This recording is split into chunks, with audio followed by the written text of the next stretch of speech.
15 वर्षीय शालू की मां कविता की 3 महीने से तबीयत खराब चल रही थी।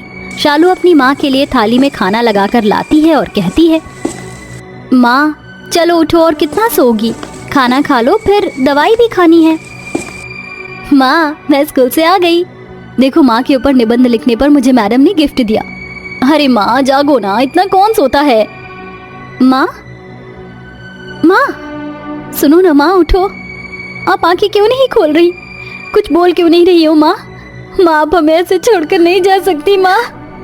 तभी शालू के रोने की आवाज सुनकर पड़ोसन आकर जवाब देती है कि उनकी माँ अब इस दुनिया में नहीं रही। दोनों बहनें बिलख बिलख कर बहुत रोती है और अंतिम संस्कार कर देती हैं। अनाथ बच्चियों पर तरस खाकर पड़ोसन उन्हें 2 दिन तक खाना दे देती है। जैसे ही तीसरे दिन वह उनके दर जाती है और कहती है, काकी भूख लग रही है, कुछ खाने को मिलेगा क्या। अरे तुम दोनों गरीब अनाथ बहनों ने मेरे घर को होटल समझ रखा है। जो तुम जब भी आओगी तो खाना खिला दूंगी। 2 दिन खिला दिया क्या काफी नहीं है। अब क्या तुम्हारा जिंदगी भर का राशन पानी मैं अपने घर से करूं। मेरे पास तुम्हारे लिए अब कोई निवाला नहीं है, जाकर कहीं और से इंतजाम करो। ठीक है काकी। पड़ोसन चंपा की कटी बातें दोनों बच्चों के दिल पर तेजी से वार करती हैं। दोनों बहन रोते हुए नदी की ओर पहुंचकर अपनी माँ को याद करने लगती हैं। तभी 8 साल की छोटी बहन प्राची कहती है, दीदी आपको भी मेरी तरह माँ की बहुत याद आ रही है ना। हाँ प्राची, माँ के बिना कुछ अच्छा नहीं लग रहा। दीदी क्या मैं आपकी गोद में अपना सर रख लूँ। माँ होती तो वो ऐसे ही किया करती थी। हाँ रख ले, तेरा जब भी मन हो मेरी गोद में सर रख लेना, पूछने की ज़रूरत नहीं है। छोटी इस नदी को देख रही, इसका बहता जल कितना शांत है, जैसे ये अपने आसपास पौधों को खुश रखता है, बिल्कुल इसी तरह हमारी माँ भी थी। हाँ दीदी, पर दीदी अब हम कैसे रहेंगे, मुझे बहुत भूख लग रही है, कुछ बना दो ना दीदी। ठीक है घर चल, मैं बनाती हूँ कुछ, पता नहीं घर में कुछ होगा भी या नहीं। दोनों बहनें घर पहुँचती हैं। शालू कुछ बनाने जाती है पर वहाँ राशन के डिब्बे खाली पड़े थे। ये देखकर वो कहती है, हे भगवान, अब हम गरीब अनाथ बहनों का क्या होगा। माँ भी हमें छोड़कर चली गई, घर में भी कुछ नहीं है। दीदी क्या हम भूखे ही मर जाएंगे। नहीं नहीं मेरी बहन, ऐसा कुछ नहीं होगा, मैं काम करूंगी। वो देख, माँ की सिलाई मशीन रखी है, उन्होंने मुझे सूट सिलना सिखाया था, वही काम करके हम अपना पेट पालेंगे। ऐसा कहकर शालू अपनी माँ की सिलाई मशीन निकालकर धूल मिट्टी हटा देती है और एक बोर्ड पर सूट सिलवाने की सूचना लिख देती है। ये देखकर आसपास के लोग शालू से सूट सिलवाने आते हैं। अरे बेटा शालू, मुझे शादी में जाना है, जरा मेरा सूट सिल दे। जी काकी, मैं आपका सूट अभी सिल देती हूँ, आप 2 दिन के बाद आ जाना। ऐसा कहकर शालू उसका सूट सिलने लगती है। वहीं छोटी बहन अपनी किताबें पढ़ने लगती है। ऐसे ही 2-3 दिन में उसके पास काफी सारे लोग सूट सिलवाने आते हैं, जिसकी बदौलत वो थोड़ा बहुत राशन लाकर अपना गुजर बसर करते हैं। वक्त बीतता है, दोनों बहनें सयानी हो जाती हैं। जहाँ दोनों एक ही कॉलेज में पढ़ा करती थी, शालू सूट सिलकर ही सारा खर्च उठाया करती थी। तभी प्राची अपनी बहन के पास आकर कहती है, दीदी मेरे कॉलेज में फैंसी ड्रेस कंपटीशन है, आप मेरे लिए इतना अच्छा सूट बनाओ कि उस फैंसी ड्रेस कंपटीशन में मैं जीत जाऊं। पता है फर्स्ट प्राइज वाले को विनर में 5000 रुपए मिलेंगे। पर प्राची तू उन पैसों का करेगी क्या। दीदी वो सोचा नहीं, छोटी चिंता मत कर, ऐसा सूट बनाऊंगी कि उस कंपटीशन में तू ही फर्स्ट आएगी। शालू ये कहकर अपनी बहन के लिए बाजार से एक सुंदर सा कपड़ा लाकर उसमें नग मोती जड़ देती है, जिसके बाद वो एक सुंदर सा सूट तैयार करती है। ये पहनकर प्राची कहती है, अरे वाह दीदी, आपने तो इतना अच्छा सूट बनाया है कि सच में आज तो मैं ही फर्स्ट आने वाली हूँ। शुक्रिया दीदी, आप बहुत अच्छी हैं, आपने मेरा बचपन से कितना ख्याल रखा है। पर दीदी इसका कपड़ा और आपने जो इसमें सामान यूज किया वो तो काफी महंगा आता है, आप सस्ता सा बना देते। नहीं, अपनी बहन के सूट में मैं कोई कमी नहीं रखना चाहती थी, क्योंकि वह कंपटीशन तुझे जीतना है ना। वो तो शुक्र है कि तेरा सूट बन गया, तभी सिलाई मशीन टूट गई, अब उसमें भी खर्चा आएगा और पैसे सारे खत्म। अब जा वरना लेट हो जाएगी। जी दीदी। ऐसा कहकर प्राची अपने कॉलेज पहुंच जाती है, जहां बाकी लड़कियां मेकअप कर रही थी तो प्राची भी करने लगती हैं। ये देखकर पास की 2 लड़कियां कहती हैं, बाप रे बाप, इसका सूट तो बेहद अच्छा है, कहीं ये हमसे जीत ना जाए। ऐसा करते हैं, इसके सूट को खराब कर देते, फिर हम ही जीतेंगे। ऐसा कहकर वो दोनों लड़कियां कैंची लाकर उसका मेकअप करते वक्त चुपके से सूट को जगह जगह से काट कर चली जाती हैं। जैसे ही प्राची का नाम स्टेज पर अनाउंस होता है तो उसकी फ्रेंड माही उसके फटे सूट के बारे में बताती है। ये जानकर प्राची बहुत रोने लगती है। हे भगवान, दीदी ने इतने पैसे खर्च कर। नीतू की दोनों बेटियों को एक ही घर के मीनाक्षी के दोनों बेटे अखिल और रोहन देखने आते हैं। जी आइए आइए, नमस्ते, विराजिए। जी जी नमस्ते, कहाँ हैं आपकी दोनों बेटियां? बस अभी बुलाती हूँ। काजल, शिल्पा, बेटी जरा बाहर आओ। आवाज सुनकर दोनों हाथ में ट्रे लिए एक साथ रसोई से बाहर आती हैं तो लड़ने लगती हैं। अरे क्या है, मुझे पहले जाने दे, मुझे अपने वाले को पहले देखना है, मैं लड़का डिसाइड करूंगी। मुझे भी जाना है। फिर दोनों बाहर आकर लड़कों को देखती हैं तो शिल्पा को रोहन ज्यादा पसंद आता है और अपनी माँ के कान में वो आहिस्ता से कहती है, मामा, ब्लैक शर्ट में जो है ना, मुझे उसका नाम नहीं पता, मुझे वही लड़का पसंद आ रहा है, आप उसी को पसंद करना मेरे लिए। वो बड़े वाला ना अजीब टाइप का है, उससे काजल की शादी करा दो। ठीक है बेटा, मैं बात करती हूँ। मुझे रोहन पसंद आया था, लेकिन अब मेरी बहन उससे शादी करना चाहती है। कोई बात नहीं, मैंने उसके लिए ये भी छोड़ दिया। कौन सी बड़ी बात है, मैंने तो उसे अपने खिलौने भी दिए हैं, तो पसंद क्यों नहीं? अच्छा सुनिए मीनाक्षी बहन, मैंने आपसे कहा था ना कि मेरी शिल्पा अखिल बेटे से शादी करना चाहती है। इस फैसले को बदलना चाहती हूँ। मेरी दोनों बेटी आएंगी आपके ही घर में, और मैं चाह रही थी कि मेरी छोटी बेटी की शादी आपके छोटे बेटे से, और आपका बड़ा बेटा, मेरी बड़ी बेटी तो है ही शांत स्वभाव की, तो वो ठीक रहेगा। क्यों अखिल बेटा, तुम्हें कोई आपत्ति तो नहीं? जी नहीं माँ जी, दरअसल मैंने भी माँ से आज यही बोला था। ठीक है, बच्चे राजी, आप राजी तो मैं भी राजी। शादी की तैयारियां करते हैं। ये कल्लो मेरे बड़े बेटे की बहू बनेगी। कल मुझे शगुन लेके भी आना है इसके लिए, तो मैं ज्यादा कुछ नहीं करने वाली। गोरी बहू के लिए महंगे महंगे शगुन लूंगी। अच्छा, अब आज्ञा दीजिए। जी जरूर। इस तरह मीनाक्षी अपने दोनों बेटों के साथ वहाँ से चली जाती है और कुछ दिन बाद दोनों बेटों से कहती है, गाड़ी निकालो, आज बहू को शादी का जोड़ा देना है ना शगुन में, तो उनके घर जाना है। उससे पहले ये सब सामान लेना है, तो कार्ड निकालो। माँ भैया कर लेंगे, मैं अभी लैपटॉप पर थोड़ा काम कर रहा हूँ। हाँ माँ, मैं करता हूँ। फिर अखिल कार निकालता है। दोनों भाई और मीनाक्षी कार में बैठ शॉपिंग के लिए निकल जाते हैं, जहाँ सास अपनी गोरी बहू के लिए सुंदर सुंदर गहने, तोहफे और लहंगा खरीदती है। वाह, ये मेरी बहू पर बहुत अच्छा लगेगा, मैं इसे ही खरीद लेती हूँ। भैया, इससे भी अच्छा कोई महंगा लहंगा है तो दे दो, और गहने भी दिखाना।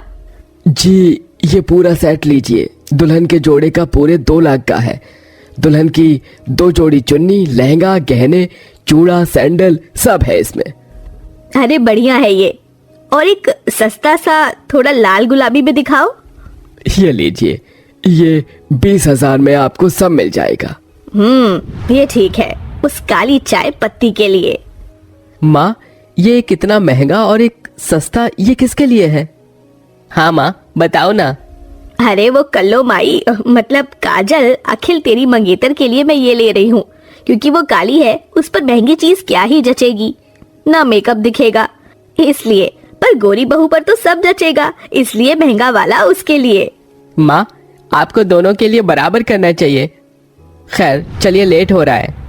फिर सास अपने बेटे के ससुराल में पहुंच जाती है, जहां वो काली और गोरी बहू को शगुन का नारियल और शादी का जोड़ा हाथ में देती है। नीतू बहन, ये रहा दोनों बहू का शगुन का जोड़ा। मेरी दोनों बहू को सुंदर सा सजा देना, मेरे बेटे बारात लेकर आएंगे। जी जी जरूर। माँ जी, इसमें बाजू बंद नहीं है, शिल्पा की थाली में तो है। ओहो, मेरे ध्यान से निकल गया होगा, और वैसे भी तुझ पर ज्यादा खिलेगा नहीं, इसलिए मैंने शिल्पा बहू के लिए लिया था। कोई बात नहीं माँ जी, मैं ऐसे भी तैयार हो जाऊंगी। माँ जी ने सबसे ज्यादा सामान और सबसे सुंदर लहंगा शिल्पा को दिया है, मुझे नहीं। कोई बात नहीं, मेरी छोटी बहन खुश रहे बस। वाओ, मेरा लहंगा तो बहुत एक्सपेंसिव लग रहा है। क्यों ना लगे, पूरे 2 लाख रुपए का है। फिर बात करने के बाद मीनाक्षी अपने दोनों बेटों को लेकर घर चली जाती है। वहीं शिल्पा अपने माता पिता से बहुत सारे पैसे लेकर अपने लिए और शॉपिंग करवाती है, पर काजल समझती है कि उसके माता पिता कितनी मुश्किल से पैसे खर्च रहे हैं। शाम को शिल्पा कहती है, अरे माँ, कहा था ना मैं अपनी हल्दी की रस्म में असली फूलों के बेटे राजवीर से हो जाती है, जिसके बाद वह बहू बनकर ससुराल आ जाती है। उसके चेहरे पर खुशी की चमक होने के बजाय एक अलग ही उथल पुथल उभरी हुई थी। तभी उसकी सास शकुंतला कहती है, रुचिका बहू, जल्दी से इस कलश को अपने शुभ कदमों से ससुराल में बिखेर कर गृह प्रवेश कर। जी माँ जी। सुन बहू, शादी ब्याह के भाग दौड़ में तो थक गई होगी, आज रात निश्चिंत होकर नींद पूरी कर ले, क्योंकि असल मायने में ससुराल का सफर तो कल की पहली रसोई से शुरू होगा। खाने के नाम भर से ही बहू बेचारी बड़े खौफ से भर जाती है और आधी रात बिस्तर पर आंखें खोले खुद में फुसफुसा पड़ती है। सासू माँ के मन में अपनी नई बहू के हाथों बने खाने को लेकर कितने अरमान बंधे हैं। पता नहीं कल क्या होगा जब उन्हें ये पता चलेगा कि मुझे खाना बनाना नहीं आता। ये खौफ मुझे अंदर ही अंदर खाए जा रहा है। सुबह होने पर रुचिका साफ सफाई करने के बाद नहा धोकर रसोई घर में पहुंच जाती है। तभी उसकी सास रसोई में आती है। प्रणाम माँ जी। सदा सुहागन रहे। अच्छा सुन बहू, जैसा कि मैंने तुझे कल रात बताया था, तो तू पहली रसोई में पूरी, छोले और मीठे में हलवा बना देना। मैं मंदिर जा रही हूँ। सास के चले जाने पर बहू कहती है, मैं जानती हूँ कि आज के इस खाने के रस्म के बाद माँ जी मुझे घर से चलता कर देंगी, मगर मैं कोशिश करूंगी। बहू माँ अन्नपूर्णा का नाम लेकर खाना बनाने में लग जाती है। तभी उसके दोनों हाथ बिना रुके खुद ब खुद खाना बनाने में चल पड़ते हैं। ये मेरे हाथों को हुआ क्या है? ये खुद ब खुद खाना कैसे बना रही हैं? जबकि मुझे इस बात का इल्म ही नहीं कि इस खाने में कितना मिर्च मसाले डालने चाहिए। अभी सिर्फ 15 मिनट ही बीते थे, उतने में नई बहू ने अपने हैरत अंगेज हाथों से पहली बार रसोई का खाना बनाकर मेज पर परोस दिया। ये देखकर राजवीर बोलता है, अरे वाह रुचिका, इतने कम समय में तुमने खाना तैयार कर दिया। अरे बहू, इतनी जल्दी खाना बना दिया? तूने कहीं नंबर 1 बढ़ाने के लिए हड़बड़ाहट में अपने हाथों से कच्चा पक्का खाना तो नहीं बना लाई? मगर माँ, खाने की खुशबू तो बड़ी जायकेदार है, खाकर ही तय तकाजा कर लेते हैं ना।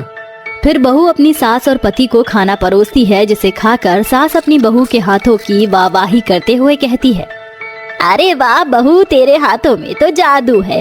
क्या जायकेदार खाना बनाया है तूने, तन मन खुश कर दिया। तेरे हाथों में साक्षात माँ अन्नपूर्णा बिराजे बैठी है बहू। सास के मुंह से तारीफ सुनकर नई बहू बोलती है, अब मैं माँ जी को कैसे बताऊं कि जिन हाथों ने ये खाना बनाया है वो खुद मेरे बस में ही नहीं थे। नई बहू सारा दिन अपने कमरे में बैठकर हाथों को निहारती है। तभी एक साया उसके सामने आ खड़ा होता है। रुचिका बेटी। माँ आप? अच्छा हुआ जो आप मेरे सामने आ गई। माँ, मेरे हाथों को पता नहीं क्या हो गया, आज रसोई में ये खुद ब खुद खाना बना रहे थे। रुचिका, मैं वही राज तुम्हें बताने आई हूँ। हमारे घराने की बेटियों के हाथों को पुरखों के समय एक वरदान मिला था। कैसा वरदान माँ? दरअसल तुम्हारे दादा परदादा हर महीने की पूर्णिमा को भूखे भिखारियों को खाना खिलाते थे, इसलिए माँ अन्नपूर्णा ने खुश होकर फलस्वरूप ये वरदान दिया कि हमारे घर की बेटी की शादी के बाद पहली रसोई की रस्म में उसके दोनों हाथ नई बहू के जादुई हाथों में बदल जाएंगे। तुम्हारी जादुई हाथ किसी भी हालत में तुम्हारा साथ नहीं छोड़ेंगे। अलविदा बेटी। उस रोज से नई बहू रोजाना अपने जादुई हाथों से स्वादिष्ट खाना बनाया करती। एक सुबह शकुंतला अपनी बहू से बोलती है, अरे रुचिका बहू, जरा यहाँ तो आना। जी सासू माँ, आपने बुलाहट दी? हाँ बहू, वो क्या है, आज ना सुबह से तेरी सास को खीर खाने का बड़ा मन है, बना दोगी क्या? हाँ हाँ, क्यों नहीं माँ जी, सास का हुक्म सर आंखों पर। बहू झटपट से रसोई में आ जाती है और अपने जादुई हाथों से बोलती है, चल मेरे जादुई हाथ दे दो नई बहू का साथ, मेरी सासू माँ को खीर खाना है, तुम जल्दी से खीर का सामान यहाँ स्लैब पर रख दो। इतना कहते ही नई बहू के जादुई हाथ लंबे होकर हवा में लहराते हुए दराज में रखे खीर बनाने के सभी सामान को स्लैब पर बटोर देती है, जिसके बाद बहू के जादुई हाथ खीर बनाना शुरू करती हैं। देखो मेरे जादुई हाथ, खीर का दूध का खौल आ चुका है, अब चावल डालने की बारी। मुझे बताओ इतने दूध में कितना चावल जाएगा? बहू को उसके सवाल का जवाब मिल जाता है जब उसके दोनों जादुई हाथ 2 अंजुल चावल और 4 मुट्ठी चीनी डालकर पतीले में पका रहे खीर को घुमाने लगते हैं। कुछ देरी के बाद बहू के जादुई हाथ रुक जाते हैं। लगता है खीर पूरी तरह से पककर खाने के लिए तैयार हो गई, इसलिए मेरे जादुई हाथ रुक गए। फिर बहू एक कटोरी खीर लेकर अपनी सास के पास लाती है, जो मेज पर बैठी हाथ मलते हुए कहती है, अरे वाह बहू, खीर की खुशबू तो बड़ी ही लाजवाब आ रही थी। ऐसा लग रहा था जैसे रसोई में रसमलाई पक रही हो। जल्दी से परोस दे, खीर खाने के लिए मेरी जीभ लपलपा रही है। सास में शुमार खीर खाने की खुमारी देखकर बहू जोर जोर से हंस पड़ती है। तभी खीर की खुशबू से मांद कर मोहल्ले की औरतें शकुंतला के घर में घुस आती हैं। अच्छा, तो ये खीर की खुशबू हमारी सखी शकुंतला के घर से आ रही थी। तू तो बड़ी चंट चटोरी निकली शकुंतला, अकेले ही नई बहू के हाथों का स्वाद चखे जा रही है। ला दे, अब तो ये खीर तो हम सहेलियों की खुराक बनेगी। ये देखकर अपनी सहेलियों के आगे सास के होठ जैसे सिल जाते हैं। बहू सभी को अपने हाथों से खीर परोसती है, जिसे खाकर पड़ोसन बोलते हैं, अरे वाह, बहुत खूब नई बहू, तेरे हाथों में तो जादू भरा है। कसम से कहती हूँ, ऐसा लग रहा है कि खीर में अमृत घुल मिला हो। तेरे तो भागे खुल गए शकुंतला, जो इतनी गुणी बहू मिली है। बहू के हाथों के स्वाद के आगे तो बड़े बड़े हलवाई भी फीके पड़ जाएंगे। अरे तूने तो मेरे मुंह की बात छीन ली रज्जो, और लाखों में एक बहू मिली है हमारी सहेली को, तभी तो रोजाना इसके घर की रसोई से लजीज स्वादिष्ट खाने की खुशबू आती है।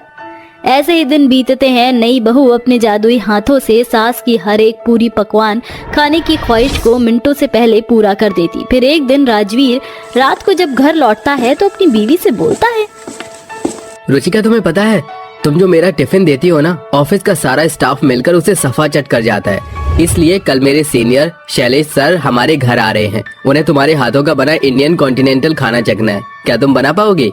हाँ राजवीर, मैं बनाऊंगी, आप उन्हें बुला लीजिए। अगले दिन बहू बाजार से खाना बनाने का सामान खरीद कर लाकर बोलती है, चलो मेरे जादुई हाथ, दो मेरा साथ, क्योंकि आज इस नई बहू को विलायती खाना पकाना है, जिसमें पास्ता, पिज्जा, मोमोज और नूडल्स जैसी चाइना टाउन का खाना है। इसलिए मुझे अपने जादुई हाथ। कच्चा घर दीवारों पर जगह जगह से उखड़ा हुआ प्लास्टर होता है। फर्श पर पुरानी दरी बिछी होती है। उसी दरी पर रामू जी, मधु देवी और नेहा तीनों नीचे जमीन पर बैठे होते हैं। रामू अपने घुटनों पर हाथ रखकर गहरी सांस लेते हैं। चेहरा थका हुआ, आंखों में लाचारी होती है। अब तो मेरी उम्र हो गई है मधु, मुझसे ना ईंटें उठाई जाती है ना भारी कट्टे। कल ठेकेदार ने साफ कह दिया, बाबूजी अब आपसे काम नहीं होगा। कोई मजदूरी पर भी नहीं रख रहा है। वो सिर झुका लेता है। मधु देवी उनकी बात सुनकर दुपट्टे से आंखें पोंछती हैं। आप सही कह रहे हो, पर क्या करें जी, हम गरीबों के मारे हैं। काम तो उम्र देखकर थोड़ी मिलता है, पेट भरने के लिए तो काम करना ही होगा। और अभी तो हमारी नेहा की शादी भी करनी है, पता नहीं ये सब कैसे होगा। वो नेहा की तरफ देखते हैं। माँ की आंखों में चिंता और डर साफ दिखता है। मैं सोच रही हूँ आजू बाजू के घरों में झाड़ू पोंछा ही शुरू कर दूं। इज्जत से 2 वक्त की रोटी तो मिल जाएगी। ये सुनते ही नेहा एकदम सीधी बैठ जाती है। उसके चेहरे पर दर्द है, लेकिन उससे ज्यादा आत्मविश्वास होता है। पापा मम्मी, मेरी शादी की टेंशन लेने की कोई जरूरत नहीं है, और अगर आपसे काम नहीं होता तो मत करो। आपने सारी जिंदगी हमारे लिए मेहनत ही की है। वो अपने पापा का हाथ थाम लेती है। वैसे भी आज मैं एक इंटरव्यू देने जा रही हूँ। अगर भगवान ने चाहा तो मेरी नौकरी लग जाएगी। फिर आप दोनों को किसी के घर झाड़ू पोंछा या मजदूरी करने की जरूरत नहीं पड़ेगी। सच कह रही है तू बेटा, लेकिन इतना बड़ा काम हमें डर लगता है। डरने से कुछ नहीं मिलेगा पापा, आज तक हमने सिर्फ संघर्ष देखा है। अब थोड़ा सपना देखने का हक भी तो है। भगवान करे मेरी बेटी की मेहनत रंग लाए, बस तू खुश रहे, हमें और कुछ नहीं चाहिए। फिर नेहा इंटरव्यू देने निकल जाती है तो औरतें उसे देखकर बातें बनाना शुरू कर देती हैं। पहली औरत ने नेहा को ऊपर से नीचे तक देखते हुए सिर हिलाती है। बेचारी कितनी सुंदर लड़की है, शक्ल सूरत से तो कहीं से मार नहीं खा रही, पर गरीब परिवार में पैदा हो गई, नसीब ही खोटे लेकर आई है। हाँ बहन, गरीब है ना, अब इसकी शादी भी गरीब में होगी। अमीर होती तो कोई अमीर घर ही मिलता, गरीब की लड़की तो अमीर घर कहाँ नसीब होता है। मुझे तो समझ ही नहीं आता, ऐसे माँ बाप, लड़की की शादी की उम्र हो रही है पर कोई ध्यान ही नहीं है। पता नहीं आंखों पर कैसी पट्टी बांध रखी है। नेहा ये सब सुन रही होती है। उसका चेहरा पल भर के लिए गंभीर हो जाता है। अगर मैं गरीब हूँ तो क्या इसका मतलब ये है कि मेरी शादी भी गरीब घर में होगी? क्या मेरी अमीर घर में शादी नहीं हो सकती, या ये सब लोगों की ही गलतफहमी है? सब कुछ नसीब का लिखा होता है। इन औरतों के कहने से क्या होता है, मेहनत और हिम्मत से भी तो नसीब बदला जा सकता है। अगर आज मेरी जॉब लग गई ना तो इन सब औरतों के मुंह अपने आप बंद हो जाएंगे। इतना कहते ही वहां एक बड़ी सी बिल्डिंग के बाहर आ जाती है। गेट के पास खड़ी नेहा साधारण लेकिन सलीके से पहना हुआ सूट, हाथ में फाइल होती है, आंखों में हल्का डर पर उससे कहीं ज्यादा हौसला होता है। एक साफ सुथरा ऑफिस, सामने टेबल के उस पार इंटरव्यूअर बैठे होते हैं। नेहा फाइल पकड़े आत्मविश्वास के साथ बैठ जाती है। आपने सिर्फ ग्रेजुएशन किया है, पोस्ट ग्रेजुएशन नहीं? क्यों? नहीं सर, मैंने ग्रेजुएशन किया है। हाँ, देखिए हमें तो पोस्ट ग्रेजुएशन की लड़की चाहिए, आप इस प्रोफाइल के लिए फिट नहीं है। नेहा के चेहरे पर हल्की निराशा आती है लेकिन वो खुद को संभाल लेती है। एक और ऑफिस और वही सवाल होते हैं। इस बार इंटरव्यूअर ज्यादा रोखा होता है। आपने पढ़ाई कहां से की है? सरकारी कॉलेज से। अगर किसी कॉलेज अच्छे से पढ़ाई की होती तो हम सोच भी सकते थे, सरकारी कॉलेज वालों से हमें एक्सपेक्टेशंस नहीं होती। नेहा की आंखें पल भर के लिए झुक जाती हैं और फिर सीधे इंटरव्यूअर की आंखों में देखती है। सर, अच्छा कॉलेज और बेकार कॉलेज क्या होता है? नॉलेज तो नॉलेज ही होती है। अगर इंसान सीखना चाहता है तो वो कहीं से भी सीख सकता है। हमें बहस नहीं करनी है, आप जाइए यहां से। नेहा अब थोड़ी थकी होती है पर आखिरी उम्मीद लेकर तीसरी जगह बैठी होती है। हम आपको कोई जॉब नहीं दे सकते, ना आपकी क्वालिफिकेशन हमारी जरूरत की है और ना आपका बैकग्राउंड। सर, आप मुझे कोई भी जॉब दे दीजिए, छोटी या बड़ी, मैं मेहनत कर लूंगी। नहीं, आपकी जरूरत नहीं है, आप यहां से जा सकती हैं। नेहा चुपचाप उठती है, कोई बहस नहीं करती। शाम ढल चुकी होती है, घर के बाहर हल्के हल्के अंधेरी गलियों में पीली रोशनी जल चुकी होती है। नेहा के चेहरे पर वही उदासी जो दिन भर के इंटरव्यू से रिजेक्ट होकर मिलती है। रामू जी चौकी पर बैठे उसकी ओर देखते हैं। बेटी की शक्ल देखकर सब समझ जाते हैं। बेटा तू इतनी मेहनत मत कर, हम तेरे साथ है ना, मैं कुछ ना कुछ जुगाड़ कर ही लूंगा और तेरी शादी भी अच्छी होगी, इतनी परेशान मत हो। नेहा चुपचाप फाइल नीचे रख देती है, फिर धीरे धीरे पापा के सामने बैठ जाती है। आंखों में आंसू हैं पर आवाज में हिम्मत होती है। नहीं पापा, मुझे अपने लिए इंडिपेंडेंस बनानी है। आज जैसे आस पड़ोस के लोग मुझे ताने देते हैं, वैसे ताने मैं अपने ससुराल जाकर नहीं सुनना चाहती हूँ। वो थोड़ी देर रुकती है, फिर उसके दिल की बात बाहर आ जाती है। मैं इतना काबिल बनना चाहती हूँ कि अपना अच्छा जीवन खुद चुन सकूं, किसी के रहम पर नहीं, अपनी मेहनत पर जीना चाहती हूँ, कोई मेरे ऊपर उंगली ना उठा सके। कमरे में सन्नाटा छा जाता है। मधु देवी आगे बढ़कर नेहा का हाथ पकड़ लेती है। ठीक है बेटा, जैसे तुझे सही लगे, हम तुझे रोकेंगे नहीं, हम तुझे बस सपोर्ट ही कर सकते हैं। हमें तुझ पर गर्व है बेटा, तू अकेली नहीं है, हम दोनों तेरे साथ हैं। नेहा हल्की मुस्कान देती है। अगली सुबह एक बहुत बड़ी शानदार कंपनी का ऊंचा गेट, नेहा उसके बाहर खड़ी होती है। साधारण कपड़े, हाथ में फाइल, दिल में ढेर सारी घबराहट और आखिरी उम्मीद होती है। वो गेट को ऊपर तक देखती है। आज आखिरी इंटरव्यू है, अगर इसमें भी कुछ नहीं हुआ तो शायद मैं कोशिश करना ही छोड़ दूंगी। इतनी बड़ी कंपनी है ये, मुझे नहीं लगता यहाँ कुछ हो पाएगा। वो एक पल रुकती है, आंखें बंद करती है, दिल की आवाज सुनती है। लेकिन मुझे अपने आप पर भरोसा है और जहाँ भरोसा होता है वहाँ सब कुछ हो सकता है।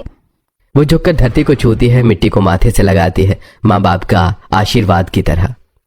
हे भगवान, बस आज मेरा साथ देना। और फिर मजबूत कदमों से कंपनी के अंदर चली जाती है। एक सिंपल लेकिन रॉयल कैबिन में टेबल के पास उस पार बैठा होता है अर्जुन, कॉन्फिडेंट, प्रोफेशनल और गंभीर बॉस।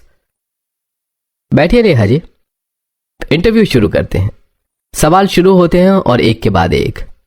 आखिरी सवाल, अगर आपको मुश्किल काम दिया जाए तो आप कैसे हैंडल करेंगी?